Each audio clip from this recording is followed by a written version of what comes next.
Hello friend, welcome to my channel.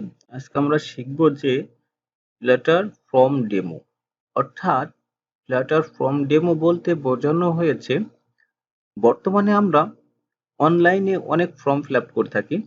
তো সেখানে আমাদের নাম দিতে বলে, তারপর ফোন নাম্বার, জিমেল এবং অ্যাড্রেস, তারপরে লগ ইন অথবা সাবমিট করতে বলে। তো এটা যখন আমরা করতে যাই তখন আমাদের অনেক ক্ষেত্রেই দেখা যাচ্ছে কোনো একটা মিস্টেক হয়েছে, আমরা সবকিছু দিয়েছি, তো দেখছেন যে আমরা জিমেইলটা দিইনি অথবা অ্যাড্রেসটা দিতে মিস্টেক হয়েছে। তখন সাবমিট যখনই করবেন সে কি করবে, সে বলে দেবে যে প্লিজ ইন্টার ভ্যালিউড ডেট অথবা প্লিজ ইন্টার ভ্যালিউড নেম বা পাসওয়ার্ড, সেটা সে বলে দেবে রেড সিগন্যাল দিয়ে যে এটা আপনাকে মিস হয়েছে, এটা আপনি দিয়ে দেন, এটা মিস্টেক হয়েছে, এটা আপনি দিয়ে দেন। তো সেই কাজটা আমরা কিভাবে করব? তো আগেই বলে রাখি, তো আপনারা যারা আমার আগের টেক্সট ফিল্ডের কাজটা দেখেননি, তো টেক্সট ফিল্ডের কাজটা আপনারা দেখে আসতে পারেন আই বাটনটি ক্লিক করে। কারণ টেক্সট ফিল্ড এবং ফ্রম ডেমো সেম ক্যাটাগরি, শুধু এতটুকুই পার্থক্য, টেক্সট ফিল্ডে যদি আপনি কোনো কিছু ভুল করেন সেটা আপনাকে কমান্ড করবে না, কিন্তু যদি আপনি ফ্রম ডেমোয় কোনো কিছু ভুল করে থাকেন, সেটা যদি না দিয়ে থাকেন, তো সে কমান্ড করবে যে সেটা আপনি দিবেন, তারপরে সে লগ ইন করবে। এতটুকুই পার্থক্য। চলুন প্র্যাকটিক্যালি আমরা দেখি যে কিভাবে আমরা এইরকম একটা ফর্ম ফিল্ড তৈরি করতে পারি। তো এখন আমি আপনাদের বোঝানোর জন্য এখানে আমি একটা নাম দেব। তো একটু খেয়াল করুন, যখনই আমি এই যে date, enter your date of birth, enter your date, যখনই আমি ইন্টারিয়র ডেটটা না দিয়ে লগ ইন করবো, তো তখনই দেখুন দেখা যাচ্ছে প্লিজ ইন্টারিয়র ভ্যালিউ ডেট, অর্থাৎ এখানে কোনো ডেট দেওয়া হয়নি। তো যখনই আমি দেবো 2000, আবারও খেয়াল করেন, দেখেন ইন এ প্রসেসিং, মানে প্রসেসিং চলছে, এটা আসলে কাজটা হচ্ছে। তো এখন আমরা স্টেটফুল উইজেট ব্যবহার করতে হবে। আর স্টেটফুল উইজেট করলে যে নেমটা দেবেন সেটা আপনি মেন ভয়েড ডট স্টেটলেস উইজেটের ভিতরে ইনপুট করে দেবেন। জাস্ট এতটুকুই, এটাও দেখানো হয়েছে আপনাদেরকে। তো তারপরে আমরা মেন কাজে চলে যাব। এখানে আপনার রান ফ্রম, অর্থাৎ তারপরে আপনি কি করেছেন, চিল্ড নিয়েছেন কলাম, কলাম বলতে এই যে নিচে নিচে যে কাজটা আমরা করেছি। তো তারপরে যদি আপনি এটা না দেন তো সমস্যা নেই। এবং চিলড্রেন, তারপর টেক্সট ফিল্ড, অর্থাৎ টেক্সট ফর্ম ফিল্ড আর টেক্সট ফিল্ড একই কাজ বোঝানো হয়েছে। সেখানে আমরা ডিরেকশন, তারপর ইনপুট ডিরেকশন আইকন দিয়েছি। টেক্সট হিন্ট, অর্থাৎ আমরা বোঝানো হয়েছে যে এই যে আপনার যে নামটা দিচ্ছে এটাকে টেক্সট হিন্ট বলা হয়। আর লেভেল টেক্সট বলতে উপরে যে নামটা বোঝানো হয়, দেখেন এখানেই বলতে যে নেম, অর্থাৎ এই যে এই নেমটা। তারপর আইকন বলতে বোঝানো হয়েছে যে এই যে আমরা ম্যান আইকন দিয়েছে, পার্সন আইকনটি দিয়েছে, সেই আইকনটিকে বলা হয়। এতটুকুই শেষ এখানে।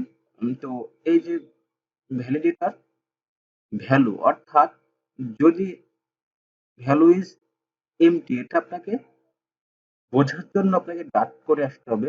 তো ডাট করে আসলে সবসময় বেটার হয়। তো তারপর এখানে আমি বুঝিয়ে দিই আপনাদেরকে। এইখানে দিয়েছি ইফ, যদি, এখানে তো যদি সবাই জানেন, রিটার্ন করার সময় যদি কোনো কিছু আপনি না দেন, দেখেন প্লিজ ইন্টার সেম টেক্সট, মানে আপনাকে টেক্সট দিতে বলতেছে, যখন আপনি এটা কোনো কিছু মিস করবেন তখন এ উল্লেখ করে দেবে যে এটা আপনি দিয়ে দেন, অর্থাৎ যেটা আপনি মিস করবেন সেটা আপনাকে সে বলে দেবে, এতটুকুই। আর যদি মিস না করেন তাহলে এটা নান, অর্থাৎ রান হয়ে যাবে, রিটার্ন হয়ে যাবে, এতটুকুই। তা আমরা ওই সেম কাজটা দেখেন কপি করেছি, হ্যাঁ, যে কপি করে সেম কাজটা কপি করেছি। আর দেখেন এই এই এই যে টেক্সট ফিল্ড আর এই একটা টেক্সট ফিল্ড, দেখেন দুইটা, আর আমরা যে তিনটা নিয়েছি এই একটা টেক্সট ফিল্ড, এই তিনটা আমরা কপি করেছি। আপনি আরো কপি করতে পারেন, এখানে আরো কিছু দিতে পারেন টেক্সট ফিল্ডের ভিতরে। টেক্সট ফ্রম ফিল্ড যখন ব্যবহার করবেন আরো কিছু ব্যবহার করতে পারেন। কন্টেইনার কেন ব্যবহার করলো, আমরা একটা যখন বাটন নেব, অর্থাৎ লগইন যে বাটন নেব, এই বাটনটি নেওয়ার জন্য আমরা কন্টেইনারটি ব্যবহার করেছি। আর বাটনের ভিতরে আমরা প্যাডিং দিয়েছি, বাটন কিভাবে নিতে হয় আপনারা সবাই জানেন। তো এই জন্য আমি বলেছি যে আমার ভিডিওগুলো আপনারা সিরিয়াল ভাবে দেখবেন। যদি সিরিয়াল ভাবে দেখেন অবশ্যই সবকিছু শিখতে পারবেন, কারণ আমি যেগুলো বললাম কারণ যেগুলো আমি বলেছি সবগুলোই কিন্তু আপনাদের টিউটোরিয়ালে দেখানো আছে, মানে পর্যায়ক্রমে, যে আমরা আপনার হচ্ছে কি লগ ইন বাটন কিভাবে নেবো, টেক্সট ফিল্ড কিভাবে তৈরি করব, কন্টেনার কেন ইউজ করব, হেডিং কি, সব দেখাচ্ছি আপনাদের। তো আপনি চাইল্ডের ভিতরে রেজিস্ট বাটন অথবা আপনি ইমেল বাটন ইউজ করতে পারেন। তো টেক্সট লিখতে হলে আপনাকে কি করতে হবে, চাইল্ড টেক্সট, এই যে লগ ইন, আপনি এখানে লিখতে পারেন যে সাবমিট, সাবমিট, সেভ করলাম। তো দেখেন এখানে সাবমিট লেখা চলে এসেছে। আর এই যে এখানে ইফ, অর্থাৎ যদি আপনি যখন ধরেন আপনি কোনো কিছু লিখছেন, তখন মনে করেন যে আপনাকে অনেক সময় দেখায় যে প্লিজ ওয়েটিং, তারপর হচ্ছে প্রসেসিং, লোডিং। তো সেটা ব্যবহার করার জন্যই আমরা স্ক্যাফোল্ড অফ কনস্ট্যান্ট ভিতরে স্ন্যাক বার ব্যবহার করতে হবে। শো স্ন্যাক বার, তারপর স্ন্যাক বার কন্টেন্ট টেক্সট, আপনি যে টেক্সটটা লিখবেন, ধরেন আমি এখানে লিখলাম যে লোডিং,